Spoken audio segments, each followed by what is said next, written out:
ទ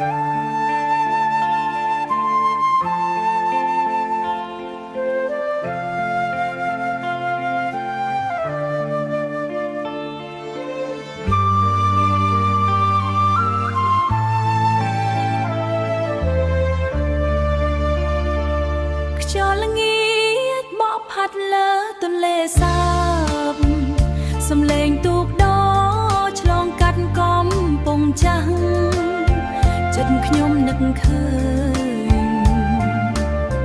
ចិត្តខ្ញុំនឹកឃើញ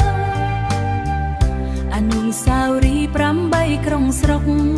មិនអាចបំភ្លេចបាន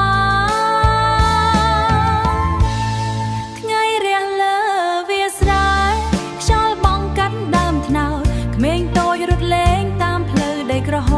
មផ្សារព្រឹកស្រុកស្រែមនុស្សញញឹមរាក់ទាំងសំឡេងឆ្លងខ្យល់ពីវត្តចក្បែរភូទូកឈើអណ្ដែតតាមទឹកទន្លេកំពង់ឆ្នាំងពន្លឺថ្ងៃលិចចាំងលើរលកស្រទន់មិត្តភ័ក្តិជុំគ្នាក្រោមដើមពោធិ៍មាត់វត្តរឿងរ៉ាវវ័យក្មេងនៅចំក្នុងបេះដូងអនុស្សាវរីយ៍8ក្រុងស្រុកអើយនៅដងជាប់ក្នុងចិត្តមិនរសាយទៅណាទោះថ្ងៃនេះឆ្ងាយពីស្រុកកំណើតក៏នៅនឹងសំឡេងទូកដល់នឹងខ្យល់ល្ងា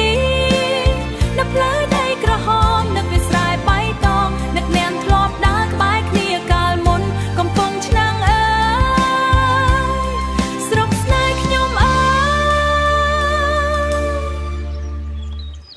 យយកភ្លៀងធ្លាក់ស្រាសំឡេងកង្កែបយំភ្លើងចង់គៀងតូចបំភ្លឺផ្ទះឈើចាស់ក្លិនដីក្រោយភ្លៀងធ្វើឲ្យចិត្តស្រណោះនឹកនោះធ្លាប់ស្រឡាញ់ក្បែរទន្លេមួយនោះពេលព្រះច័ន្ទរះលើមេឃស្រុកស្រែសំឡេងទ្រនឹងខ្លុយលាន់តាមខ្យល់រាត្រីជីវិតសាមញ្ញតែពោពេញក្តីសុខអនុស្សាវរីយ៍ទាំងនោះមិនអាចបំភ្លេចបានខ្យល់ល្ងាចនៅតែ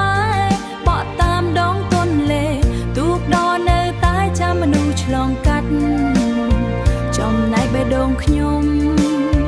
នៅតែស្រណោះអនុស្សាវរីយ៍3ក្រុងស្រុកប្រាបុប្ផា